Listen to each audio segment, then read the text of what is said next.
तो ये कहानी तीन ऐसे ठरकी दोस्तों की है जिन्होंने बचपन से आज तक मुट्ठ नहीं मारी है और ये तीनों भटाभट करने के लिए लौंडियों को ढूंढ रहे थे। तभी ये तीनों एक फौजी की लुगाई को देखते हैं जिसे देखते ही वो उसके दीवाने हो जाते हैं और उसे पटाने में जी जान लगा देते हैं और आखिर में ये तीनों अपने काम को अंजाम दे देते हैं। तो चलिए देखते हैं इन तीनों के बाबले कांड को। कहानी की शुरुआत में हम इन्हीं तीन दोस्तों को देखते हैं, हरमन, पप्पू, जप्पू, जो कि एक बीच के पास खेल रहे होते हैं। तभी उनकी नजर एक कपल पर जाती है जिसके लोग इतनी सैंटी होती है कि क्या बताऊं। उसे देखते ही हरमन उसका दीवाना हो जाता है और उससे भटाभट करने के सपने देखने लगता है। वहीं पर वो फौजी अपनी लुगाई को उठा के भीतर ले जाता है तो जप्पू कहता है, पप्पू ये तो भोसड़ी का भटाभट करेगा। पप्पू कहता है, साले जप्पू हरामी हो रहा है, और वो उसे मारने के लिए उसके पीछे चला जाता है। और यहाँ से ये तीनों बस लाना के बारे में ही बात करते रहते हैं। हरमन को लड़कियों का कोई नशा नहीं था, उसे तो बस भाभीियों का नशा था और हमेशा से ही वो भाभीियों से भटाभट करना चाहता था।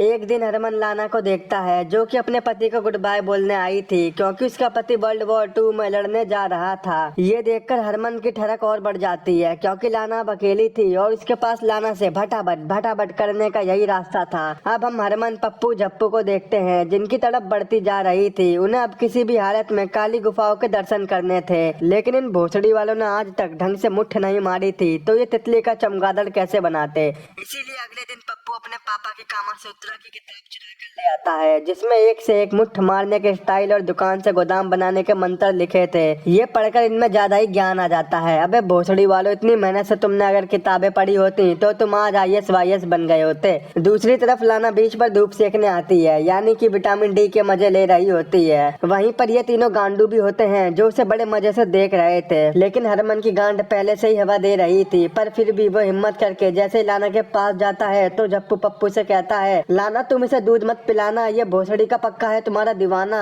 ये सुन हरमन भागते हुए कहता है, अबे भोसड़ी वालों, पागल हो क्या, मेरी झंड करा दी। इसी बात से पप्पू और हरमन में लड़ाई हो जाती है और अब ये लड़ाई बढ़ जाती है जिससे पप्पू हरमन की नाक फोड़ देता है और फिर वो दोनों वहाँ से भाग जाते हैं। शाम को हरमन मार्केट में लौंडियों को ताड़ने जाता है। तभी वो लाना को देखता है कि वो अपने सामान को उठा नहीं पा रही। ये देख वो लाना के पास जाता है और उसकी हेल्प करने लगता है। वो उसका सामान उठाकर उसके साथ काफी गंदी बातें करता है जिस पर लाना भी शर्मा जाती है। ऐसे ही वो दोनों घर पर पहुंच जाते हैं। वहीं लाना हरमन को थैंक यू बोलने के लिए उसके लिए कॉफी बनाती है, पर उसे क्या पता था ये तो लाना की कॉफी पीना चाहता है। जब हरमन कॉफी पी रहा था तो उसकी जीभ जल जाती है। ये देख लाना उस पर काफी हंसती है तो वो कहती है, तुम क्या करते हो और तुम्हें क्या पसंद है। हरमन कहता है, मुझे तुम पसंद हो और मुझे ढोल बजाना भी बहुत पसंद है, बजा के दिखाऊं। तो लाना कहती है, अभी नहीं, कभी और। वहाँ से बाहर आने पर पप्पू और जप्पू उसे लाना के घर से आते हुए देख लेते हैं तो वो कहते हैं, भोसड़ी के मजे लेके आ रहा है। तो हरमन कहता है, कहाँ यार, अपनी तो किस्मत ही खराब है। तो इस पर पप्पू कहता है, कोई बात नहीं, आज तीनों भाई मूवी देखने चलेंगे। रात को ये तीनों मूवी देखने जाते हैं। तभी पप्पू तीन लौंडियों को देखता है तो उन्हें देखकर वो उनके पास जाता है। पप्पू लारा नाम की लौंडिया से कहता है, क्या तुम मेरे साथ मूवी देखोगी, क्योंकि तुम भी तीन हो और हम भी तीन हैं। जिस पर वो हाँ कर देती है। इसके बाद पप्पू हरमन और जप्पू को उनसे मिलवाता है। हरमन तो उससे मिल लेता है लेकिन जप्पू की गांड फट जाती है और वो वहाँ से भाग जाता है। अब ये चारों ही मूवी देखने के लिए लाइन में लग जाते हैं। तभी वहाँ पर लाना आती है। वो हरमन को कल अपने घर पर किसी काम से बुलाती है। अब ये काम कौन सा है वो तो हमें कल ही पता चलेगा। इसके बाद मूवी देखते समय पप्पू लारा की चुम्मी लेने की बहुत कोशिश करता है पर लारा उसे घंटा भाव नहीं देती। वहीं वो दो छोटी वाली लौंडिया खुद हरमन को पिपला रही थी, ओ बेटे हमारी जिंदगी भी ऐसी बना दो यार। अगले दिन हरमन चॉकलेट वाला परफ्यूम लगाकर लाना के घर पर आता है, लेकिन वहाँ जाते ही लाना हरमन से अपने घर का काम करवाने लगती है। उसे लग रहा था आज तो मैं लाना से भटाभट करूंगा, पर ऐसा कुछ भी नहीं हो पाता।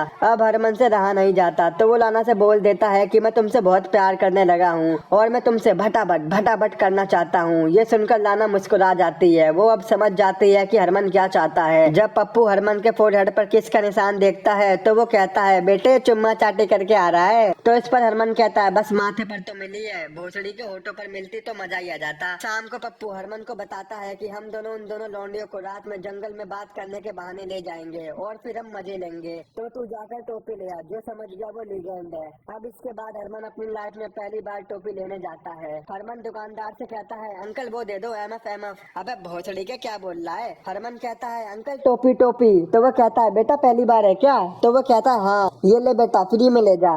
अंकल चॉकलेट वाला है ना? नहीं बेटा स्ट्रॉबेरी वाला है। अरे कोई नहीं अंकल, सब चलेगा। फिर उसी रात पप्पू हरमन से टोपी लेकर लारा से जंगल में भटाभट करने चला जाता है और वहीं हरमन उसके फ्रेंड के साथ बैठकर उससे बातें कर रहा होता है। तभी पप्पू फिर से हरमन के पास आता है। वो कहता है, भोसड़ी के कौन सी टोपी लाया था, ये तो फट गई, ला दूसरी दे। और वो फिर से जंगल में चला जाता है। इधर उस लड़की को कुछ भी नहीं पता होता कि उसकी फ्रेंड क्या कर रही है, तो इसीलिए वो हरमन से बोलती है, ये दोनों जंगल में जाकर कौन सा गेम खेल रहे हैं, मैं भी तो देखूं। जब वो उन दोनों को देखती है तो वो घबराकर वहाँ से भाग जाती है। अगली सुबह हरमन फिर से लाना के घर जाता है, जहाँ पर वो अपने पति को लेटर लिख रही थी। वहीं पर हरमन उससे पूछता है कि आज रात को मैं तुम्हारे घर आ जाऊँ तो तुम्हें कोई दिक्कत? जिस पर लाना कहती है, नहीं बल्कि मुझे तो खुशी होगी, तुम मेरे घर आओगे। फिर शाम को हरमन सेंटी सा बनकर लाना के घर जा ही रहा होता है, तभी उसे पप्पू मिलता है। वो हरमन को बताता है, यार मेरा ब्रेकअप हो गया है और वो मुझे छोड़कर शहर चली गई है। लेकिन हरमन उसे घंटा भाव नहीं देता, क्योंकि आज वो बहुत ही बड़ा काम करने जा रहा था। ये देखकर पप्पू उससे कहता है, भोसड़ी के ज्यादा हीरो मत बन। तो हरमन कहता है, निकल जा गांडू, तू ही गांड हिला के मेरे पास आ रहा है। थोड़ी देर बाद हरमन लाना के घर पहुंच जाता है तो वो देखता है कि घर के अंदर कोई भी नहीं है और लाइट भी ऑफ है। हरमन जब उसे ढूंढ रहा था तो उसे वहाँ पर पड़े हुए एक नोट से पता चलता है कि लाना का पति जंग में मारा गया।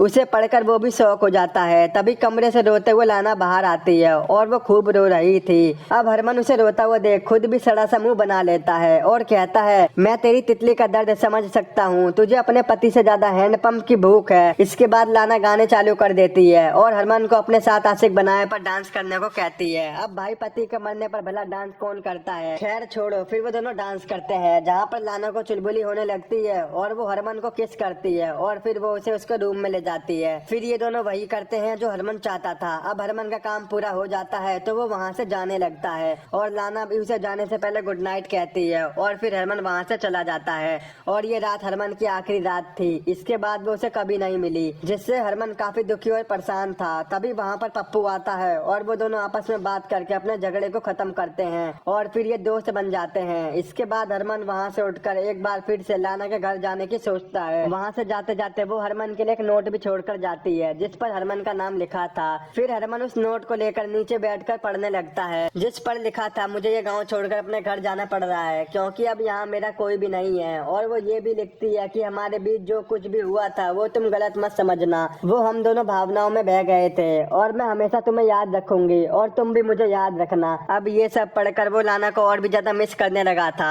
और यहाँ से वो एक सख्त लौंडा बन जाता है और यहीं पर इस मूवी का एंड हो जाता है। तो दोस्तों कैसी लगी आपको ये मूवी, कमेंट करके जरूर बताना।